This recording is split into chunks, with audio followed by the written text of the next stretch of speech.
Berbicara tentang pengutusan, ya, banyak konsep yang salah dari gereja tentang kata pengutusan itu. Sebetulnya arti kata pengutusan itu sederhana. Kita dipanggil untuk mewakili Tuhan. Dengarkan, itu kata pengutusan. Kita dipanggil untuk mewakili Tuhan. Ayo kita baca 2 Korintus pasal 5. Nah, sebetulnya seperti apa konsep pengutusan itu? Ya, 2 Korintus pasal yang kelima. Udah, mulai ayat 18. 2 Korintus 5 ayat 18. Inilah konsep pengutusan yang sangat sederhana dalam kehidupan gereja yang Tuhan inginkan. Ayat 18 sampai ayat 21. Udah, saya akan baca. Yang belakang dengar ya. Jelas ya? Oke. Dan semuanya ini dari Tuhan, yang dengan perantaraan Kristus telah mendamaikan kita dengan dirinya, dan yang telah apa? Mempercayakan pelayanan pendamaian itu kepada kami. Garis bawahi kalimat yang telah mempercayakan pelayanan pendamaian itu kepada kami. Nah, ini utusan. Oke, ayat 19. Sebab Tuhan mendamaikan dunia dengan dirinya oleh Kristus, dengan tidak memperhitungkan pelanggaran mereka. Kembali diucapkan apa? Iya, Tuhan telah apa? Mempercayakan apa?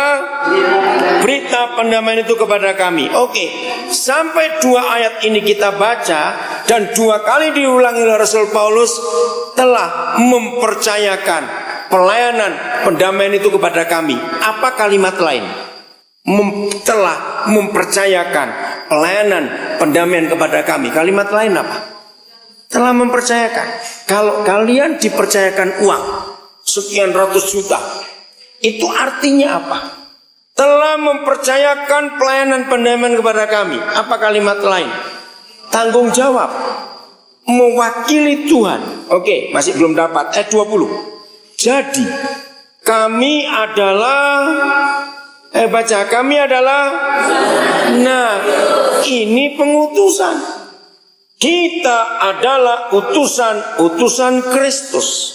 Seakan-akan Tuhan menasihati kamu dengan perantaraan kami. Sesenang Paulus menggunakan kata seakan-akan untuk menunjukkan kita ini wakil Tuhan di dunia ini. Saya baca lagi ayat 20. Jadi kami ini adalah utusan-utusan Kristus. Seakan-akan Tuhan menasihati kamu dengan perantaraan kami. Dalam nama Kristus kami meminta kepadamu, berilah dirimu didamaikan dengan Tuhan. Ada yang bawa bahasa Inggris enggak? Ada?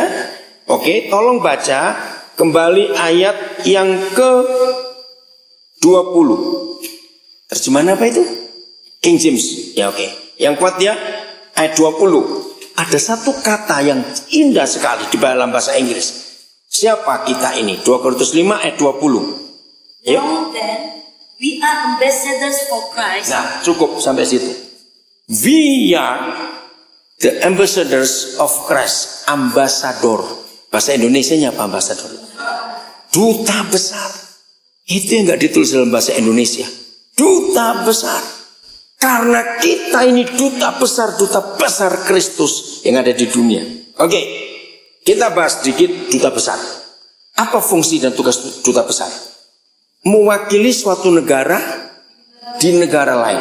Pertanyaan berikut. Berarti seorang duta besar itu posisi dengan presiden sama atau tidak? Sama. Jadi orang-orang di negara itu, misalnya kalian ditunjuk jadi duta besar Republik Indonesia di negara Amerika.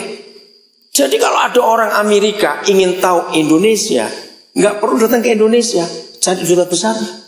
Maka itu setiap kali ada duta besar datang ke suatu negara, yang menerima harus kepala negara, tidak boleh diwakilkan. Kalau kepala negara berhalangan, maka duta besar menunda penyerahan surat mandat itu. Karena setara. Jadi sebagai utusan-utusan Kristus, the ambassadors of Christ. Kalau ada orang di sekitar kalian, entah itu teman SMP, teman SMA, teman sepermainan, siapa saja yang ingin tanya-tanya tentang Tuhan, tentang surga, jangan bilang gini, aduh gak usah repot-repot, kalau kamu tahu surga mati dulu dah. Awas gitu nasihatmu, itu kejam sekali. Bagaimana caranya kalau ada orang-orang di sekitar kita ingin tahu Tuhan, ingin tahu surga, ingin tahu Yesus, ingin tahu pengampunan, ingin tahu perdamaian, kalian ngomong apa? Sebagai utusan Kristus tadi, ayo, kalian kan bicara apa kepada orang itu? Loh, ayo ini saya tanya. Tadi kan sudah bilang, duta besar itu apa tugasnya? Mewakili suatu negara di negara lain. Nah, saya tanya kalian. Jadi kalau ada orang-orang di sekitar kalian ingin tahu tentang surga, ingin tahu tentang Tuhan, ingin tahu tentang Yesus, ingin tahu tentang pendamaian, tentang pengakuan dosa, jawab kalian apa? Gimana? Ya kalian jawab apa? Ya pulang aja kalau gitu lah, nggak ngerti ditanya. Saya tanya lagi. Apa tugas duta besar? Nah, kalian duta besar tidak? Iya. Kalian duta besar dari negara mana? Awas bilang negara karo. Awas kamu. Negara mana? Surga. Nah, kalau ada orang tanya tentang surga, tadi saya sudah bilang, kalau ada duta besar Republik Indonesia di Amerika Serikat, kalau ada orang Amerika ingin tanya tentang Indonesia, mereka nggak perlu ke Indonesia. Datang aja ke konsulat atau ke KBRI, Kedutaan Besar Republik Indonesia. Di setiap negara itu ada.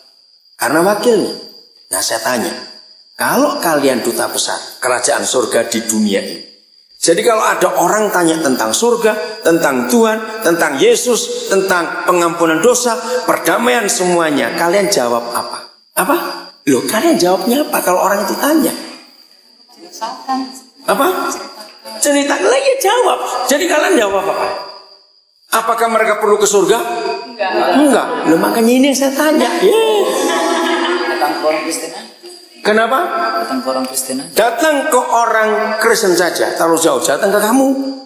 Kok ke orang Kristen terlalu jauh? Kan? Saya orang Kristen. Iya makanya. Datang ke saya, gitu jawabnya. Oke? Karena kita wakil. Jadi kalau sebentar ada istilah pengutusan, itu artinya kalian bukan cuma didoakan. Pakai urapan minyak, terus kejang-kejang, nggak perlu. Katakan amin. Pokoknya mulai hari ini kamu pergi dan jadi berkat. Seakan-akan Kristus mendamaikan, seakan-akan Tuhan menasihati kamu dengan perantaraan kami. Itu kata-kata yang luar biasa. Ya kalian mau libur lebaran, sekolah pada libur semua. Kita sekolah masuk, kantor masuk, kampus masuk, kalian mulai bertugas sebagai ambasador. Amin. Sebagai duta besar. Oke. Ayat 21. Ya. Masih 2 Korintus 5. Dia yang tidak mengenal dosa telah dibuatnya menjadi dosa karena kita, supaya di dalam dia kita dibenarkan oleh Tuhan. Jadi ingat, karena Tuhan telah mempercayakan pelayanan pendamaian ini kepada kami. Jadi kita adalah wakil Tuhan di dunia ini. Saya ingin kembali ke ayat 18. Saya suka sekali. Lihat. Begini konsep saya. Dan semuanya ini dari Tuhan, yang dengan perantaraan Kristus telah mendamaikan kita dengan dirinya. Saya tanya dulu. Kapan Tuhan Yesus mendamaikan kita dengan Bapa di surga? Itu sejak kapan? Waktu dia mati di kayu salib. Waktu dia mati di kayu salib, kita di mana? Belum ada. Bahkan opung-opungmu yang keberapa darinya belum lahir semua itu. Loh, betul tidak? Nah, dengarkan, saya punya tulisan. Kita harus mengampuni setiap orang, sekalipun orang itu belum buat salah kepada kita. Kok nggak ada yang amin? Amin. Lah kenapa diam? Mikir, ngapain mikir lama-lama? Dengar baik-baik. Karena Tuhan Yesus telah mendamaikan kita dengan Bapa di surga Sejak kita belum ada. Nah kalau kita belum ada, jadi kita sudah buat dosa atau belum? Belum. Belum ada kok. Itu kan aneh. Maka itu dunia kalau mendengar hukum ini akan kaget. Jadi orang Kristen itu diajar. Walaupun sebelum aku nyakiti kamu, kamu sudah ngampuni dulu. Iya. Aneh bukan? Loh, aneh tidak ini? Nah, tapi dunia butuh itu tidak? Sangat memerlukan itu. Maka itu ketika kalian disakiti oleh temanmu, langsung tersenyumlah. Mungkin dia kaget, kenapa kamu tersenyum? Ya habis aku sudah ngampuni kamu sebelum kamu kenal aku. Hebat bukan? Nah inilah ambasador, inilah utusan Kristus. Hebat sekali. Oke. Baca Yohanes 20 ayat 23.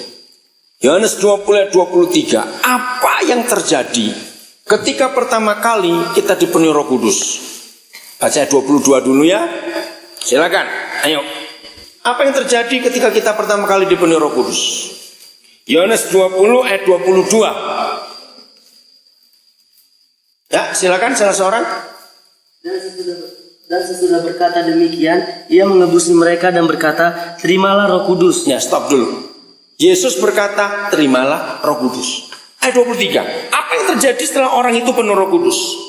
Jikalau kamu mengampuni dosa orang, dosanya diampuni. Dan jikalau kamu menyatakan dosa orang tetap ada, dosanya tetap ada.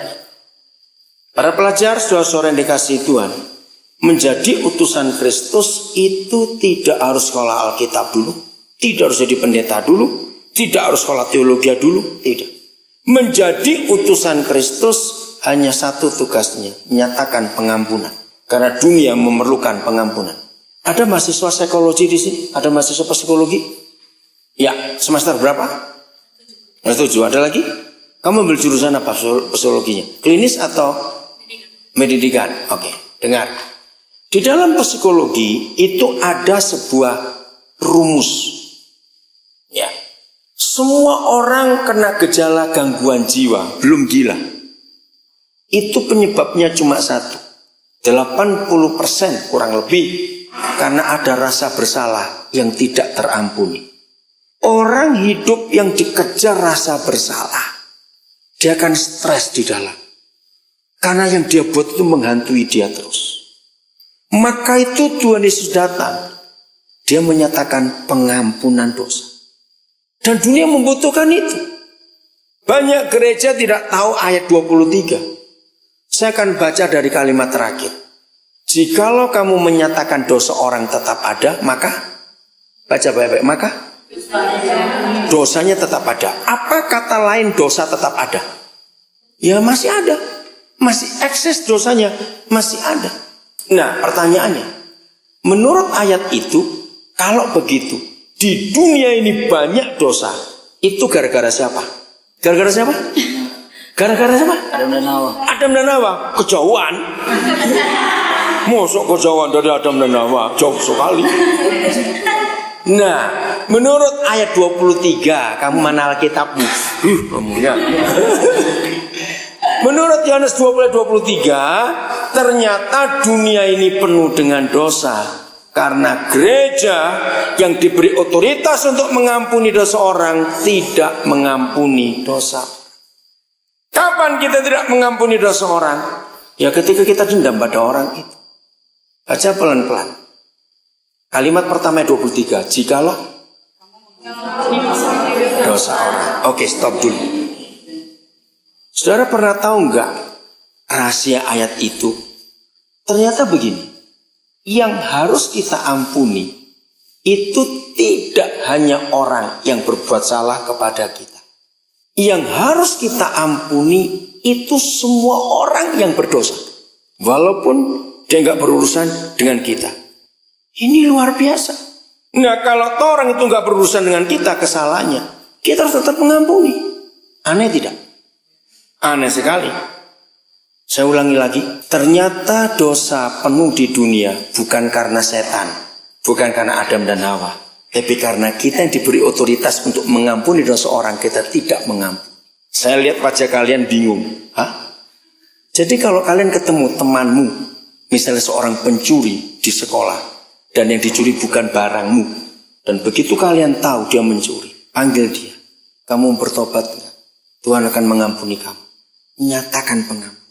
Bimbing dia untuk tidak buat dosa lagi. Oke, saya tanya. Siapa pernah memperhatikan perjalanan hidup Tuhan Yesus? Hanya ada satu perbuatan Tuhan Yesus yang selalu membuat orang-orang Farisi, imam-imam itu marah. Kalau Yesus buat apa? Ayo. Buat apa? Ayo gak usah ragu-ragu. Satu saja. Yang lain gak dimarah. Ini yang dimarah. Nah, ketika mereka mendengar Yesus berkata, hai anakku, dosamu diampuni. Mereka marah. Bahkan sampai hari ini tokoh-tokoh agama tetap seperti itu. Sebab semua orang tidak akan percaya ada orang bisa mengampuni dosa orang. Sebab yang bisa mengampuni dosa orang siapa? Tuhan. Gereja nggak pernah tahu rahasia ini. Jadi kalau hari ini kalian diutus, bukan jadi orang hebat yang kalau jalan 2 cm di atas tanah, menakutkan nanti.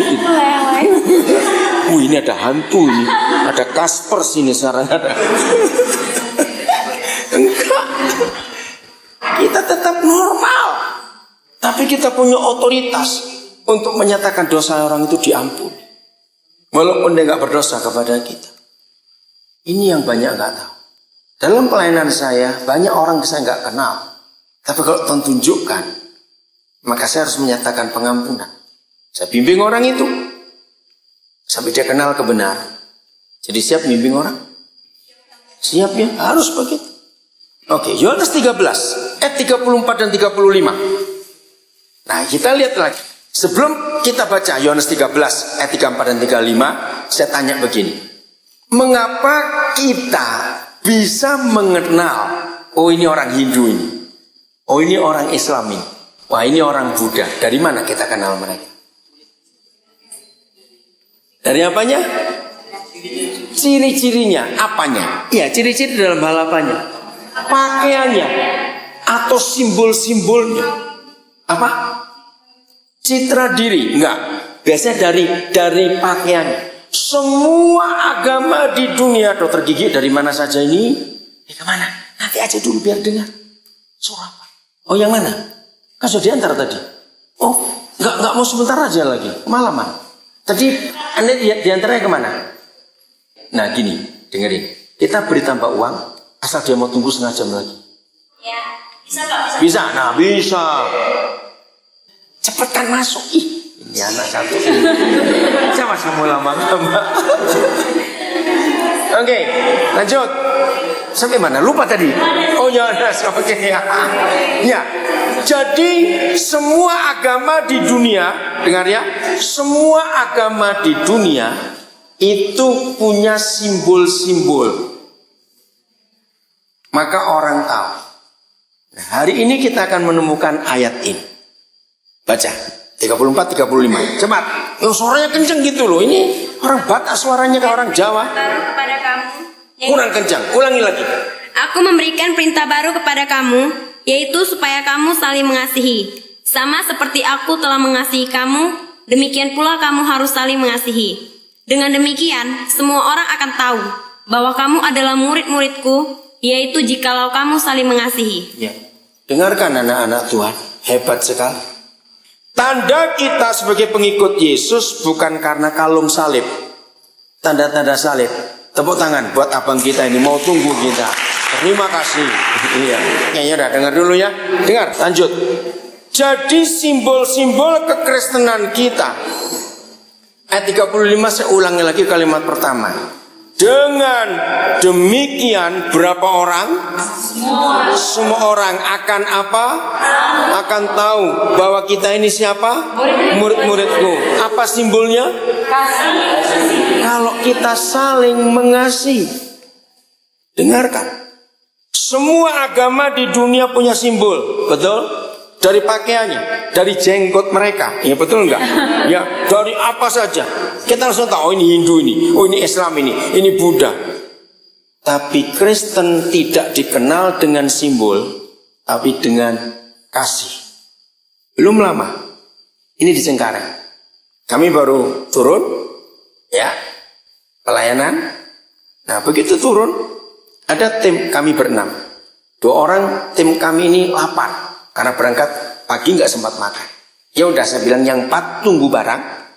Saya antara yang 2 ini cari makan. Kami ke Kentucky Fried Chicken di Bandara Cengkareng. Antri di depan kami 3 ada 1 orang.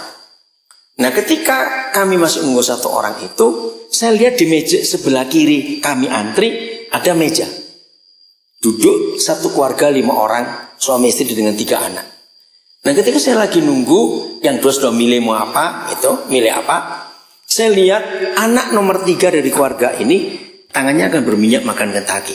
Mau buka tutup botol air minum. Kira-kira umur 4 tahunan. Jadi dia nggak bisa. Nah, saya lihat ibunya mau ambil, tapi dia masih lap tangan dulu karena kotor. Karena saya lihat itu otomatis, saya langsung ambil botol itu, saya buka.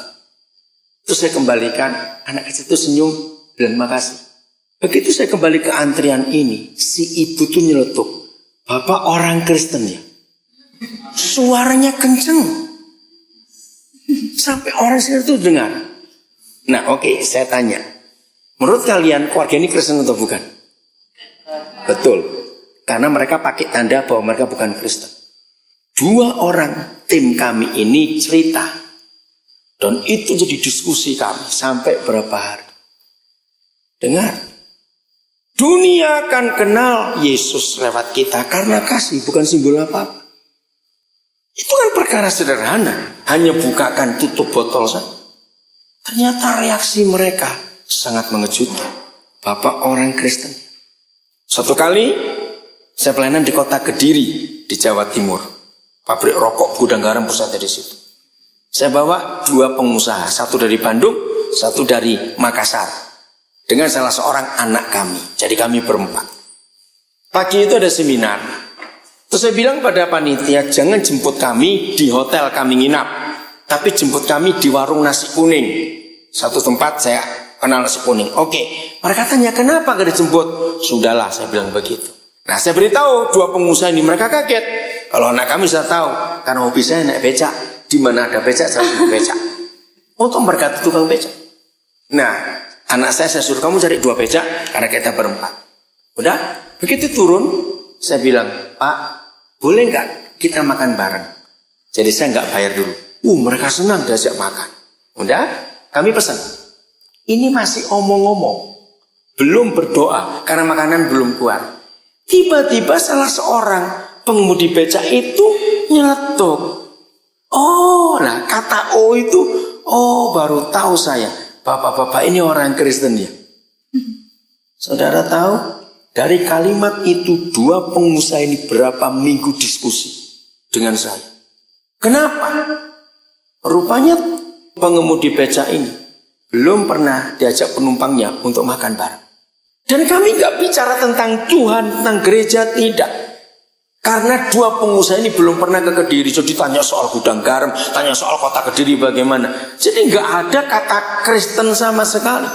Tapi kenapa salah satu abang becak ini bisa berkata, kata itu berarti selama ini dia mikir, siapa orang-orang ini? Kenapa kami diajak makan? Makanan keluar kami berdoa. Saya suruh salah seorang pengusaha itu berdoa. Sambil makan saya tanya pada 2 abang becak itu, di rumah ada berapa anak? Saya mau belikan untuk makan siang. Kaget mereka. Yang 1 minta 5 bungkus, 1 3 bungkus. Mereka kaget. Nah inilah utusan Kristus. Kalau kita menjadi ambassador of Christ, duta besar kerajaan surga, maka ciri-ciri surga kita harus bawa, betul? Ya, karena saya sering keliling ke banyak negara, sering ke KBRI. Minggu lalu saya ada di KJRI Melbourne, ya, Konsulat Jenderal Republik Indonesia di Melbourne. Hari Minggu malam, ya, Minggu malam sampai sana. Senin saya baru berangkat ke Medan. Nah ketemu Bapak Konjen juga. Setelah buka puasa bersama, saya mimpin acara, bukan ibadah, tapi untuk menyambut kemerdekaan. Bapak Konjen kaget, saya bilang Indonesia belum merdeka. Karena saya sampaikan ada berapa konsuler di situ, bagian imigrasi, bagian keamanan, bagian perdagangan, bagian pendidikan. Saya bicara apa ada. Indonesia belum merdeka. Nah di KJRI. Nah di semua KJRI atau KBRI di negara mana saja. Begitu masuk langsung ada simbol-simbol kenegaraan. Orang langsung tahu. Nah, simbol Kristen adalah kasih itu tadi. Maka kalau besok kalian langsung ketemu orang-orang, ketemu teman sekolah, ketemu guru, dan nyatakan kasih, orang akan dijamah Tuhan luar biasa. Amin. Nggak sulit. Nah, kasih apa? Ayat 34. Aku berikan kamu perintah baru. Kalau ada perintah baru berarti ada perintah lama tidak? Ada. Perintah lama berbunyi demikian. Kasihlah saudaramu, tetanggamu, sesamamu seperti. Nah, seperti dirimu sendiri. Itu kasih hukum yang lama. Tapi hukum yang baru luar biasa. Aku memberikan perintah baru kepada kamu. Supaya kamu baca 34. 1, 2, 3. Sama seperti aku mengasihi kamu. Jadi standarnya berubah. Kalau di hukum yang lama, mengasihi orang lain seperti mengasihi diri sendiri. Hukum itu lemah dan tidak manusiawi. Contoh, tadi istri saya kepedesan makan sambal. Tapi lihat yang lain, apalagi Daniel Simatupang itu, makan sambalnya ampun sudah. Nah, kalau kita mengasihi orang lain dengan hukum yang lama, ya udah, karena aku suka sambal. Kalau aku mengasihi kamu, aku paksa kamu makan sambal juga. Loh, ngerti maksudnya? Karena seperti itu kita mengasihi diri kita. Ngerti nggak maksud itu? Hukum itu lemah atau kuat? Lemah. Di mana kelemahannya? Egois. Yesus datang, hukum baru diberi. Itu luar biasa, sama seperti aku telah mengasihi kamu. Ayat terakhir, Roma 15 ayat 7. Roma 15 ayat 7. Perhatikan ayat ini. Silakan dibaca dengan cepat. Roma 15 ayat 7. Sebab itu terimalah satu akan yang lain, sama seperti Kristus juga telah menerima kita untuk kemuliaan Allah. Katakan amin. Amin. Saya mau tanya kepada kalian. Saya tidak harap kalian banyak tahu soal ini, tapi kalau nggak tahu saya beritahu. Pernahkah kalian menemukan sekelompok orang yang terkena narkoba? Apalagi kena AIDS? Ya? Oke. Saya tanya. Gereja atau kelompok narkoba yang lebih mudah menerima orang baru? Kelompok narkoba. Saya kagum. Kalau ada orang yang baru kena narkoba atau sudah lama, terus dia cari komunitas, pasti komunitas yang sama kena narkoba juga. Itu yang saya heran. Begitu dia masuk ke kelompok itu, langsung diterima. Nggak pakai ngisi formulir, kayak gereja harus ngisi formulir dulu. Betul tidak? Mereka nggak tanya, kamu narkoba jenis apa? Terus sudah berapa lama kamu kena? Kamu AIDS atau HIV? Nggak ada pertanyaan. Begitu orang baru ini masuk, itu yang saya terharu. Langsung dipeluk, artinya diterima. Kata itu. Sebab itu terimalah seorang akan yang lain. Dengan standar seperti Yesus telah menerima kita untuk kemuliaan Bapa di surga. Mengapa kelompok narkoba begitu cepat untuk terima orang? Karena begitu ada orang yang kena sama, mereka langsung berkata, kita senasib. Kita satu keluarga. Itu mengharukan sekali. Kata acceptance, penerimaan, itu yang membuat orang sembuh dari sakit. Katakan amin. Amin. Terima dia. Ya, kalian belum lulus SMP, belum lulus SMA. Belajar psikologi, baca buku-buku ilmu jiwa. Di dalam ilmu jiwa ditemukan manusia itu makhluk yang sangat perlu penerimaan. Kata sebab itu terimalah seorang akan yang lain. Itu kata sakti. Saudara. Orang sejahat apa, orang serusak apa, kalau dia diterima apa adanya, orang itu sembuh. Katakan amin. Percaya tidak kebenaran ini? Diterima. Itulah kita sebagai utusan Kristus di dunia. Terima mereka.